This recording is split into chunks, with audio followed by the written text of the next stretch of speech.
கர்த்தருடைய பரிசுத்த நாமத்திற்கு நன்றி. இன்றைக்கும் உங்கள் மத்தியில் கர்த்தருடைய வார்த்தையை கொண்டு வருவதற்கு தேவன் இந்த தொலைக்காட்சி வாயிலாக கொடுத்த தருணத்திற்காக நன்றி செலுத்துகிறேன்.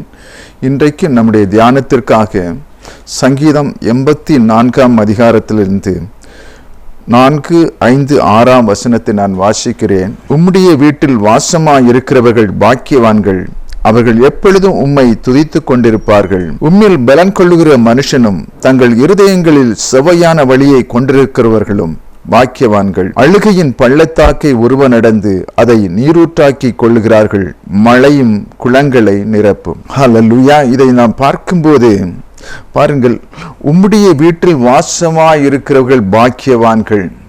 தேவனோடு கூட இருக்கிறவர்கள் தான் பாக்கியவான்கள். தேவனோடு நடக்கிற பிள்ளைகள், தேவனோடு இருக்கிற பிள்ளைகள், அதுதான் உம்முடைய வீட்டில். தேவனுடைய வீட்டில் தேவனை சார்ந்து வாழ்கிற வாழ்க்கை, அது ஒவ்வொரு மனிதனுக்கு, எந்த ஒரு மனிதனுக்கும் அது ஒரு பாக்கியத்தை கொண்டு வரும். அதனால் தான் ஆண்டவர் சொல்கிறார், அவர்கள் பாக்கியவான்கள். உம்முடைய வீட்டில் வாசமாய் இருக்கிறவர்கள் பாக்கியவான்கள். ஏனென்றால் அவர் எவ்வளவு நன்மை செய்கிறவர், எவ்வளவாக நம்மை அன்பு கூர்ந்து நடத்துகிற தேவன். அதனால் தான் ஆண்டவர் சொல்லுகிறார், அவருடைய வாசஸ்தலத்தில் வாசமாய் இருக்கிறவர்கள், அவரோடு நடக்கிறவர்கள், அவரோடு அவர் கொடுத்த கட்டளையின்படி இந்த உலகத்தில் தங்கள் ஓட்டத்தை ஓடுகிறவர்கள், அவர்கள்தான் தேவன் சொல்லுகிறார் பாக்கியவான்கள். அவர் எப்பொழுதும் உம்மை துதித்துக் கொண்டிருப்பார்கள். பாருங்கள், அவருடைய அன்பை ருசித்தவர்கள், அவர் செய்த நன்மைகள், அவர் நடத்துகிற விதம், இவை எல்லாவற்றையும் அனுபவித்து ருசித்து பார்த்தவர்கள், அவருடைய வீட்டில் வாசமாய் இருக்கவர்கள் என்ன செய்வீர்களாம்? அவரை துதித்துக் கொண்டே இருப்பார்களாம். அவர் செய்த நன்மைகள், நடத்துகிற விதங்கள், ஹல்லேலூயா, அதையெல்லாம் பார்க்கும்போது தேவனை எப்பொழுதும் அவருடைய சன்னிதானத்தில் வந்து அவரை துதித்துக் கொண்டிருப்பார்களாம். அடுத்த வசனம் சொல்லுகிறது, உம்மிலே பலன் கொள்ளுகிற மனுஷனும் தங்கள் இருதயங்களில் செவ்வையான வழியை கொண்டிருக்கிறவர்களும் பாக்கியவான்கள். அவரில் பலன் கொள்ளுகிற மனுஷன், அவரோடு இணைந்து பலன் கொண்டு ஒவ்வொரு நாளும் தேவனோடு நடந்து ஆசீர்வாதங்களை பெற்று அவரோடு நடக்கிற மனுஷனை பாக்கியவான்கள் என்று சொல்லுகிறார். ஹல்லேலூயா. மற்றும் இருதயங்களில் செவ்வையான வழியை கொண்டிருக்கிறவர்கள், அவரோடு நடக்கணும்னா நமக்கு ஒரு செவ்வையான இருதயம் வேண்டும். அப்படிப்பட்ட இருதயம் கொண்டவர்களும் பாக்கியவான்கள் என்று ஆண்டவர் சொல்கிறார். அவர்கள் என்ன செய்வார்களாம்? பாருங்கள், அழுகையின் பள்ளத்தாக்கை உருவ நடந்து அதை நீரூற்றாக்கி கொள்ளுகிறார்கள். பாருங்க, அழுகையின் பள்ளத்தாக்கை. எந்த ஒரு மனிதனும் இதை பார்த்து கொண்டிருக்கிற பிள்ளைகளே, நீங்கள் அழுகையின் பள்ளத்தாக்கின் ஊடாக நீங்கள் நடந்து சென்று கொண்டிருக்கலாம். சில வேளை உங்களுடைய வாழ்க்கையில் ஒன்றுமில்லை, உதவி செய்ய ஒன்றுமில்லை, ஆண்டவரை விட்டு தூரம் போனேன், எனக்கு நெருக்கதி இல்லை என்று சொல்லி அழுகையின் பள்ளத்தாக்கின் வழியாக நடந்து செல்கிற பிள்ளைகளே, ஆண்டவர் சொல்லுகிறார், இன்றைக்கு அவரோடு இணைந்து கொள்ளுங்கள், அவரோடு வாசமாயிருங்கள், அவரோடு வேரூன்றிக் கொள்ளுங்கள், அவரோடு பலன் கொள்ளுங்கள். அப்பொழுது நீங்கள் பாக்கியவான்களாக மாறுவீர்கள். தன்னுடைய இருதயத்தை நீங்கள் எந்த சூழ்நிலையில் இருந்தாலும் தேவனோடு ஒப்பு கொடுத்து ஒரு வாழ்கிற வாழ்க்கை எனக்கு வேண்டும் என்று சொல்லும் போது அவருடைய பாக்கியமும் நன்மையும் நம்மிடத்தில் வந்து சேரும். அது சிலவேளை உடனடி வந்து சேரலாம், சிலவேளை நாட்களாக்கலாம். உங்களுடைய அழுகையின் பள்ளத்தாக்கு நிச்சயமாக அது ஒரு நாள் மாறி ஒரு களி கூறுகிற ஒரு நாட்களாக மாறும். அதுதான் அழுகையின் பள்ளத்தாக்கு. வேதனை நிறைந்த ஒரு பள்ளத்தாக்கு என்று சொன்னாலே ஒரு படுகுழி, ஒரு பாதாளம். அந்த பள்ளத்தாக்கின் வழியாக நாம் இருந்தாலும் தேவனை சார்ந்து கொள்ளும் போது, தேவனுக்கு ஒப்பு கொடுக்கும் போது, என் தேவன் எனக்காக யாவையும் செய்து முடிப்பார் என்று அவரோடு நம்பிக்கை கொள்ளும் போது ஆண்டவர் உங்கள் அழுகையின் பள்ளத்தாக்கை மாற்றிக்கொள்வார். நீங்க எப்போதும் அவரை துதித்துக் கொண்டிருப்பார்களாம். தேவனை அண்டிக் கொண்டு அவரை துதித்துக் கொண்டிருப்பார்களாம். அவர்கள் ஜெபம் பண்ணாமல் இருக்க முடியாது. தேவனோடு சேர்ந்து வாழுகிற ஒரு வாழ்க்கை, அப்படி நாம் ஒப்புக் கொடுக்கும் போது நம்முடைய அழுகையின் பள்ளத்தாக்கு நிறைந்த வாழ்க்கையா இருந்தாலும் அதை நீரூற்றாக மாற்றி ஆண்டவர் உங்களை மகிழ பண்ணுவார். அதனால் தான் அந்த சங்கீதக்காரன் சொல்லுகிறான், ஒரு இடத்தில் சங்கீதக்காரன் சொல்லுகிறான், என் பலனாகிய கர்த்தாவே, உம்மில் அன்பு கூறுவேன். ஹல்லேலூயா. ஏன் அப்படி சொன்னார்? ஹல்லேலூயா. அவர் செய்த நன்மைகள், அவர் நடத்தின விதங்கள், அவர் எப்படி ஹல்லேலூயா தாவீதை உயர்த்தின விதங்கள். அதனால் என் பலனாகிய கர்த்தாவே உம்மில் அன்பு கூறுகிறேன். இதை பார்த்து கொண்டிருக்கிற பிள்ளைகளை பாருங்கள், நம்முடைய இயேசு கிறிஸ்து நமக்காக எவ்வளவு தியாகம் செய்கிறார். நமக்கு பாக்கியவான்களாக மாற வேண்டும் என்றால் நமக்கு ஒரு தியாகம் தேவை. ஏனென்றால் நம்முடைய இயேசு கிறிஸ்து இந்த உலகத்தில் நமக்காக பெரிய ஒரு தியாகத்தை செய்தார். பாருங்கள், அவர் தேவகுமாரனாய் இருந்த போதும் கூட அவர் ஹல்லேலூயா பிதாவின் சித்தத்தை செய்து முடிக்கிறவராய் இருந்தார். பிதா என்ன கட்டளைகளை கொடுத்தாரோ, என்ன சித்தத்தை செய்ய வேண்டும் என்று இந்த உலகத்துக்கு அனுப்பினாரோ அத்தனையும் நேர்த்தியாக செய்து முடித்தார். கடைசி சிலுவையின் நேராக ஹல்லேலூயா கொண்டு போகப்படுகிறார். அந்த சிலுவை மரணத்தின் ஹல்லேலூயா அவர் தேவகுமாரனாக இல்லை, ஒரு மனுஷ ரூபத்தில் அந்த சிலுவையின் பாடுகளை அனுபவித்தார். பாருங்கள், அந்த சிலுவையின் ஹல்லேலூயா பள்ளத்தாக்கின் வழியாக கடந்து போகிற நேரத்தில் அவர் சொன்ன, பிதாவே அந்த கொடூரத்தை நினைத்து இந்த பாத்திரம் என்னை விட்டு மாறக்கூடுமானால் மாறும் என்று சொல்லி பிதாவோடு வேண்டி நிற்கிறார். பாருங்கள், அந்த அழுகையின் பள்ளத்தாக்கு, அந்த வேதனையின் பள்ளத்தாக்கு நிறைந்த நேரத்தில் இதர் எனக்கு இத்தனை வேதனை நான் பட வேண்டியதா இருக்கிறது உம்முடைய சித்தத்தை நிறைவேற்றுவதற்கு. ஆனால் கடைசியில் என்ன சொன்னார்? ஆகிலும் உம்முடைய சித்தம் ஆண்டவரே, பிதாவே உம்முடைய சித்தத்திற்கு என்னை ஒப்புக் கொடுக்கிறேன், இந்த வேதனைகளை எல்லாம் உமக்காக சகிக்க நான் ஒப்புக் கொடுக்கிறேன் என்று அவருடைய சமூகத்தில் அவர் ஒப்புக் கொடுத்தார். பாருங்கள், அவருடைய சிலுவை மரணத்தை நம்முடைய ரட்சிப்புக்காக சகல துளி இரத்தத்தையும் சகல வேதனைகளை அனுபவித்து தன் ஜீவனை விட்டார். பிசாசானவன் நினைத்தான் இவனுடைய வாழ்க்கை முடிந்து போயிற்று என்று சொல்லி.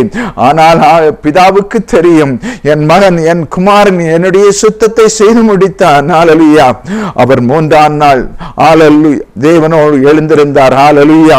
பிசாசானவனுடைய திட்டங்கள் எல்லாவற்றையும் அதமாக்கி அவர் 3ஆம் நாள் உயிர்த்தெழுந்து இன்றைக்கும் தேவனுடைய வலது பாரிசத்தில் நமக்காக பரிந்து பேசிக் கொண்டிருக்கிறார். ஹல்லேலூயா. அதனால் நமக்கும் ஒரு தியாகம் நமக்கு தேவை. தேவனோடு நடக்கிற ஒரு வாழ்க்கை, தேவனுக்காக வாழ்கிற வாழ்க்கை. இந்த உலகத்தில் நமக்கு பாடுகள் உண்டு, உபத்திரவங்கள் உண்டு, நம்முடைய மாமிசத்தின் இரத்தத்திலும் இருக்கிறோம். இந்த உலகத்தை மேற்கொள்வதற்கு ஒரு தியாகம் தேவை, தேவனுடைய சித்தத்தை நிறைவேற்றுவதற்கு. இதை பார்த்து கொண்டிருக்கிற பிள்ளைகளே, நமக்கு ஒரு தியாகம் தேவை.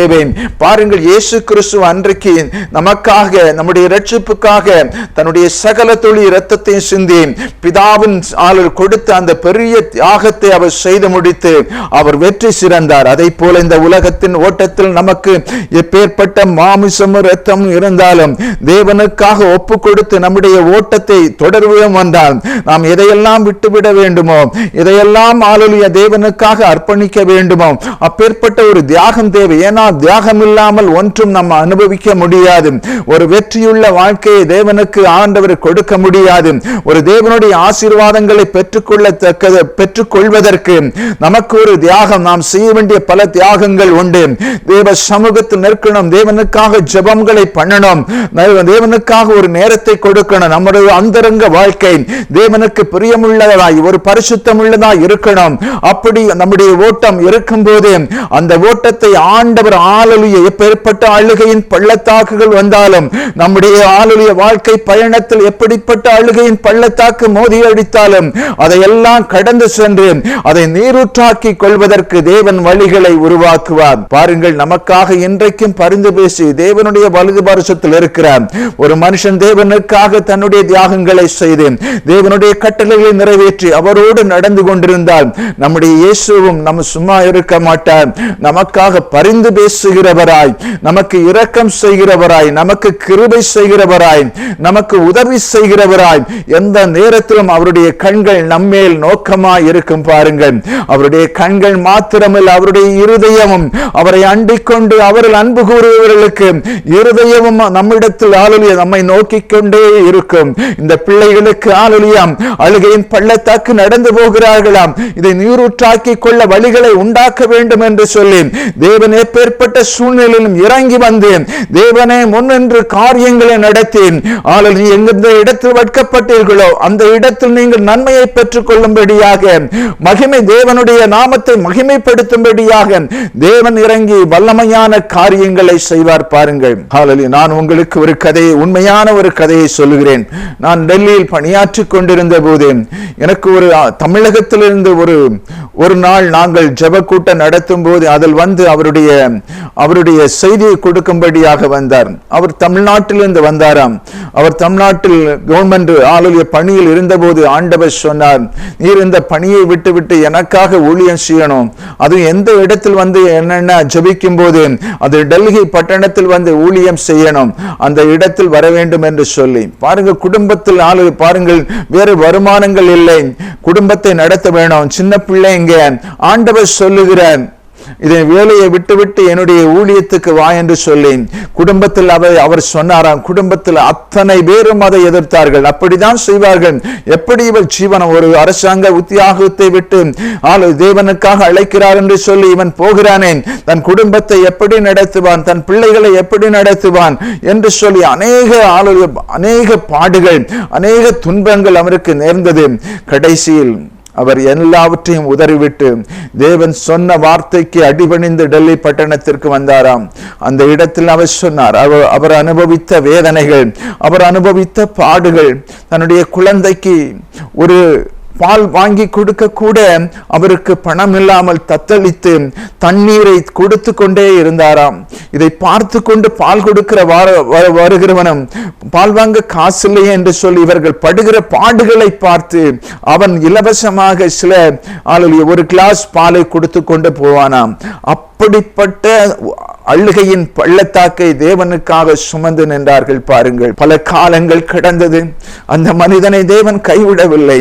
அந்த அவரை ஒரு போதகராக உருவாக்கி அநேக ஆத்துமாக்களை ரட்சிக்கப்படும்படியாக வழிநடத்தி அந்த இடத்தில் அவர் எந்த இடத்தில் எவ்வளவு கஷ்டங்கள் அனுபவித்தாரோ அதற்கு மேலாக நூறுத்தனையான ஆசீர்வாதங்களை அறுவடை செய்யும்படியாக எந்த ஒரு பொருளாதார பாடுகளும் இல்லாமல் அவரை உயர்த்தி அந்த இடத்தில் ஆசீர்வாதமாய் வைத்திருக்கிறார் என்று சொல்லி அன்றைக்கு செய்து கொடுக்கிற நாட்கள் தன்னுடைய அனுபவ சாட்சியை சொன்னார். பாருங்கள், தேவனுக்காக தியாகம், அதை ஆண்டவர் இன்றைக்கு உங்களோடு கேட்கவில்லை.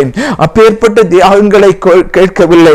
தேவனுக்காக பரிசுத்த உங்கள் இருதயங்களை ஆண்டவர் சொல்லுகிறார், இதோ வாசற்படியில் வந்து என் கதவை தட்டுகிறேன், ஒருவனின் சத்தத்தை கேட்டு என் கதவை திறந்தால் நான் உள்ளே பிரவேசிப்பேன் என்று சொல்லுகிறார்.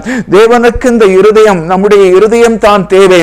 தேவனுக்கு பிரியமாய் வாழ்கிற வாழ்க்கை, உலகத்தில் தேவனுக்கு பிரியமில்லாத எல்லாவற்றையும் களைந்துவிட்டு தேவனுக்காக பரிசுத்தமாக தேவ நாமத்தை துதித்து தேவனுக்காக அனுதினமும் அழிந்து போற ஆத்துமாக்களுக்காக இந்த உலகத்திற்காக எத்தனை பேர் மதுவுக்கும் கோச்சாரம் வேசித்தனத்திற்கும் அழிந்து கொண்டிருக்கிறார்கள். இவர்களுக்காக நாம் ஜெபிக்க வேண்டும் அல்லவோ? எத்தனை உத்தரவாதம் கொடுத்திருக்கிறார். இதை பார்த்து கொண்டிருக்கிற பிள்ளைகளே, உங்களுக்கு ஜெபம், தேவனோடு ஜெபம் தேவை. எந்த அழுகையின் பள்ளத்தாக்கு நீரூற்றாக மாறும். தேவ சமூகத்தில் தேவனுக்கு கொடுக்க வேண்டிய நேரங்கள், தேவனுக்கு கொடுக்க வேண்டிய முக்கியத்துவங்கள், தேவனுக்காக சோசியல் மீடியா எத்தனை நண்பர்கள் விட வேண்டியது இருக்கும், எத்தனையோ காரியங்கள் செய்ய வேண்டி இருக்கும். ஆண்டவர் நமக்காக எத்தனை தியாகம் செய்தார். நான் இப்போது சொன்ன சாட்சியை கூட தன்னுடைய அரசாங்க உத்தியோகத்தை விட்டு தேவனுக்காக தியாகமாக அந்த இடத்தில் கடந்து சென்று எத்தனை கொடூரங்கள், எத்தனை வறுமைகளை அனுபவித்து தேவனுக்காக நின்றார். பாருங்கள், அதை எத்தனை தியாகம், அதை எல்லாம் நினைத்து ஆசீர்வாதமாக அவரை வைத்தாரே. அதே ஆசீர்வாதம் நமக்கு தருவதற்கு நமக்கு நம்முடைய இருதயம் தேவை, நம்முடைய பரிசுத்தமான வாழ்வு தேவை.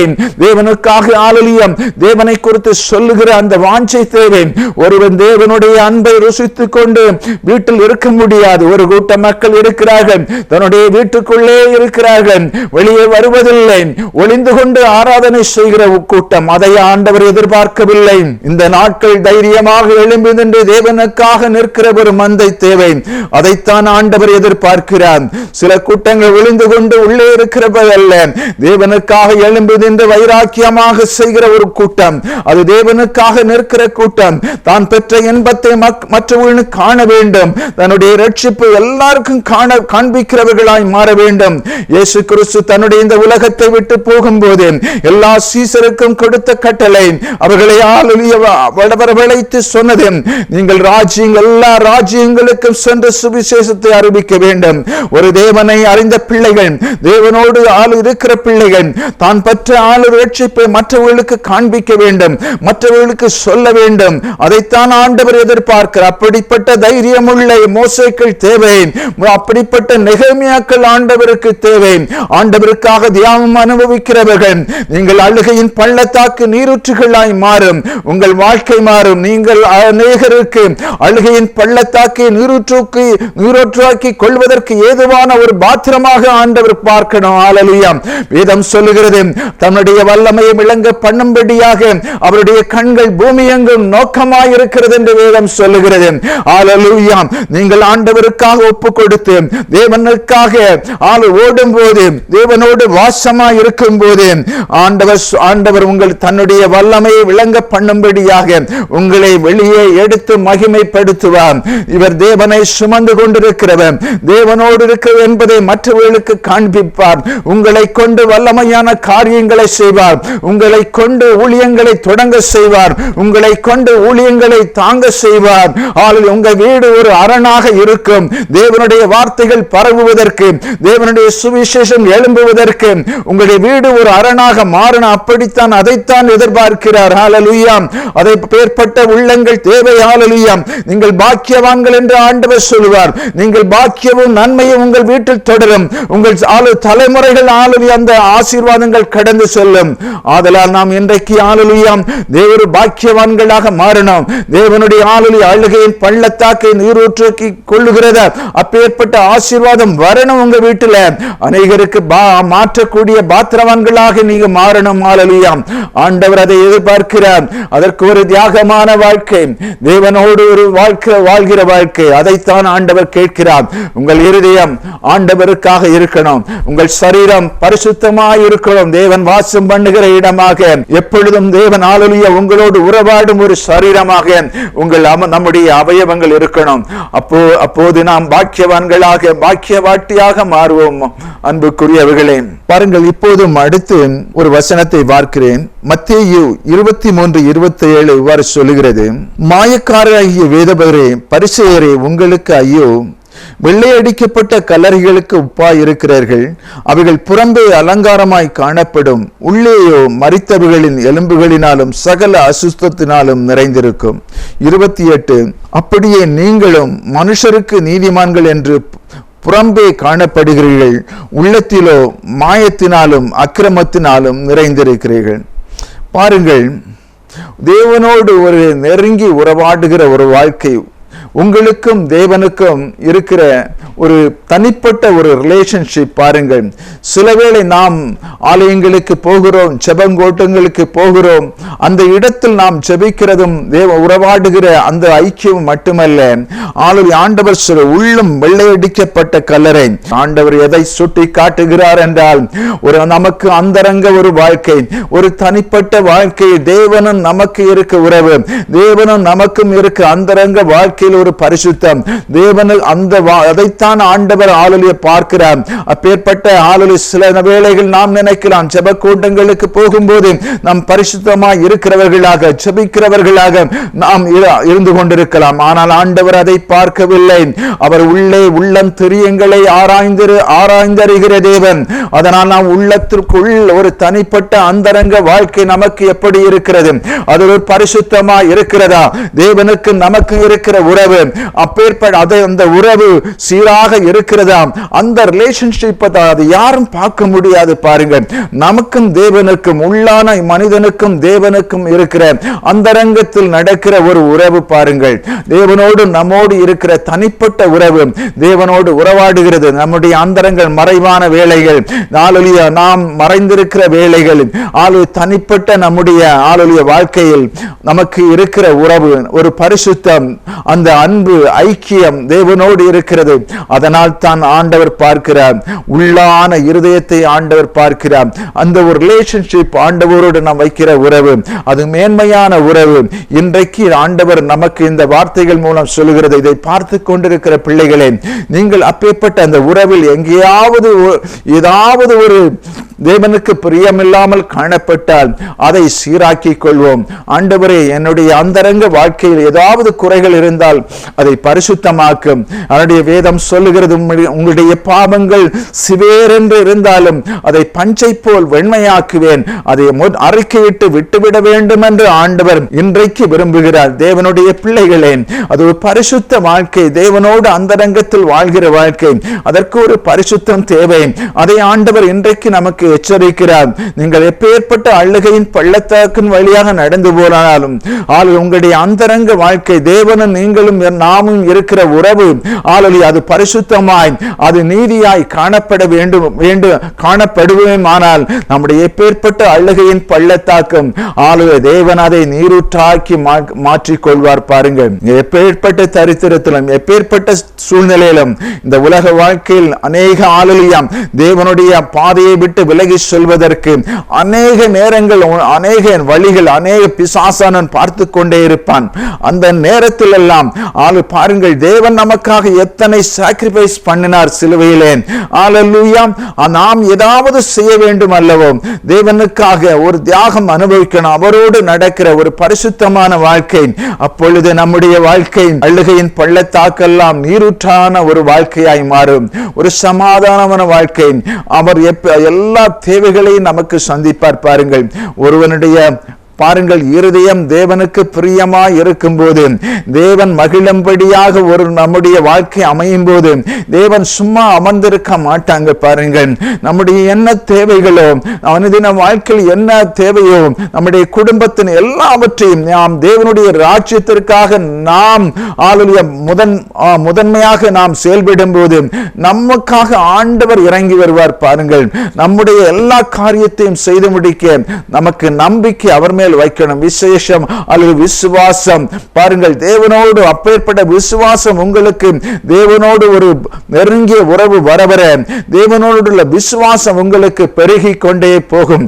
தேவன் உங்களோடு முகமுகமாய் பேசுவார். பாருங்கள், தேவன் அளவு கடங்காத சமாதானத்தினால் நிறைப்பார், ஒரு அன்பின் ஐக்கியத்தினால் நிறைப்பார். நீங்கள் உறவாடுகிற ஒரு நேரம், அது சொல்ல முடியாத வார்த்தைகளால் சொல்ல முடியாது.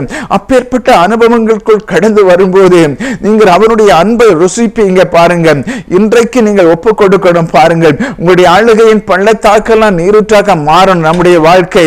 எத்தனை நாள் இந்த உலகத்தில் குந்தி குந்தி வாழ வேண்டும்? ஒரே ஒரு வாழ்க்கை, முற்றிலும் தேவனுக்காக அர்ப்பணிக்கிற ஒரு வாழ்க்கை. 2 சாமுவேல் 6:11 சொல்லுகிறது, கர்த்தருடைய பெட்டி கீத்தியனாகிய ஓபேத் ஏதோமின் வீட்டில் 3 மாதம் இருக்கையில் கர்த்தர் ஓபேத் ஏதோமையும் அவன் வீட்டார் அனைவரையும் ஆசீர்வதித்தார். பாருங்கள், தேவனுடைய பெட்டி, தேவனுடைய பிரமாணங்கள் நமக்குள் இருக்கும் போது, தேவனோடு நாம் வாழும் போது, பாருங்கள், அந்த ஓபேத் ஏதோமுடைய வீட்டில் அவன் மட்டுமில்லை, அவன் வீட்டார் அனைவரும் ஆசீர்வதிக்கப்பட்டான்.